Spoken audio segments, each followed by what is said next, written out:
And so I really want to start by just having you listen to a part of Mark's gospel. One of the teachers of the law came and heard them debating.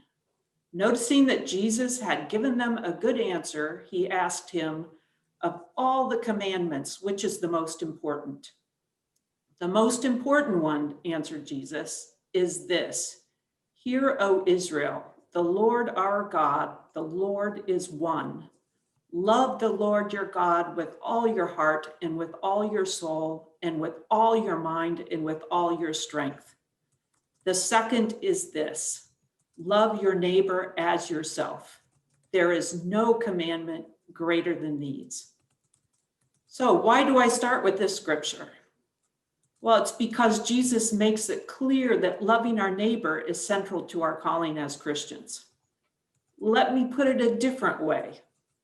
When you are having a difficult conversation or a conflict with someone, you need to remind yourself that it is not about you, it is about understanding them.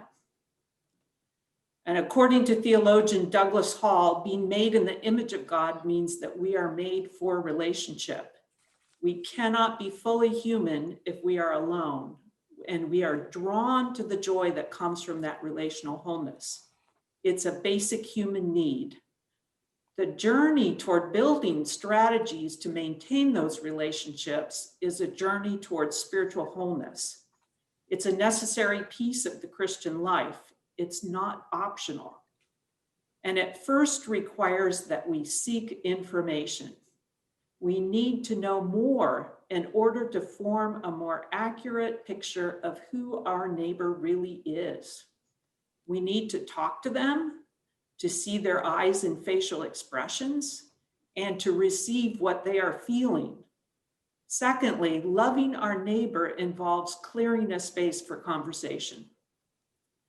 These conversations require us to learn to inhabit what I would call brave spaces, in contrast to safe spaces. These brave spaces are where we have authentic engagement in the context of a learning environment. And in order to inhabit brave spaces, we must first learn strategies to manage ourselves. Few of us enjoy conflict, and our tendency is always to avoid it, and I'm no different. So one of the things I've done is to make my mantra that I say to myself when I run into a situation that has conflict: walk toward the conflict. But as you walk toward a conflict, you need to be intentional about managing your own behavior. Here are some of the keys that I found. The first one is to pause and stop yourself from making assumptions about intentions when others make particular decisions. The second one is to own the impact of your actions apart from what your intentions might have been. Own the fact that often the impact of your actions is very different than your intentions. Keep asking yourself, what am I afraid of? Then speak only for yourself, avoiding the tendency to hide behind phrases such as "many people think" or "I know many people who think." Speak only for what you think. And then practice the courage of having direct conversations. How many of us have experienced families with 3 adult siblings where 2 are not talking to each other, so the third has to carry messages back and forth? Break this cycle. Build communal rules such as these as you enter into intentional engagement across disagreements, and hold each other accountable to these rules. A strong team member pulls their group back to the rules and agreed upon ways of operating again and again, and through doing that, seeks to build a resilient culture that exhibits integrity. I remember the day when one of my team sat in my office, bringing me a good cup of coffee, of course, before we had the conversation, and shared a reality with me. I didn't want to hear what he said, yet I knew that I needed to choose to listen because that was our mutual commitment. Such communal rules build capacity to manage differences. Establishing and following agreed upon guidelines, such as speaking only for yourself, can stop gossip and side conversations. And this nurtures that authentic engagement in a learning environment. Along with managing yourself, walk towards the conflict equipped with strategies for listening to your neighbor. Practice the art of finding neutral language. Think like a mediator.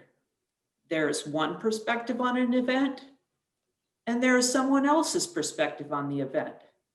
Work to find what is called the third story, a way of describing the event or situation that both sides would recognize as true.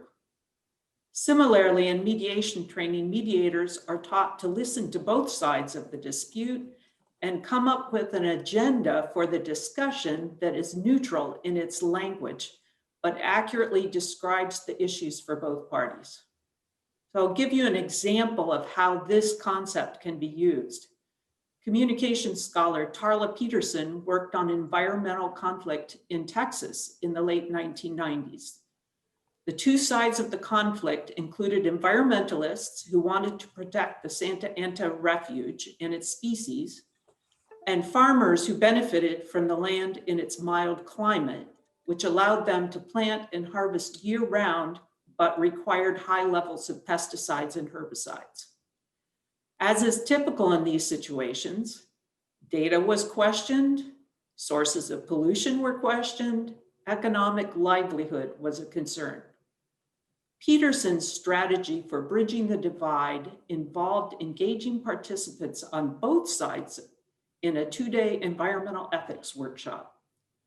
The results was participants incorporated concepts into their explanations of their own and others' perspectives that they could use to frame the disagreement more precisely, with language that both sides could use as descriptive. Opponents moved away from seeing each other as purely evil people to seeing each other as thoughtful individuals with positions that differed. For example, environmentalists could be described as biocentric rather than tree huggers. Farmers could be described as anthropocentric rather than evil. This approach encouraged calm, interactive reflection rather than posturing and confrontation, leading to greater possibility of collaboration. So this workshop created a new language that helped individuals on both sides of the conflict describe the third story, a description of their differences that both sides would recognize. So find the third story, and next, practice strategies that encourage active listening. Reflect back what you think you heard before making a comment. We often rush to make our point before we first make sure we have heard what our neighbor is saying. So make sure you have understood. Ask clarifying questions. When you find yourself moving into that defensive mode, stop and consciously focus on the other person and choose to be curious. Ask them to help you understand what they mean. Be curious about them. Then own your own perspective and state it after clarifying their perspective, such as, this is what I hear you saying, is that correct? Then my perspective is different. This is my perspective. So in summary, love your neighbor.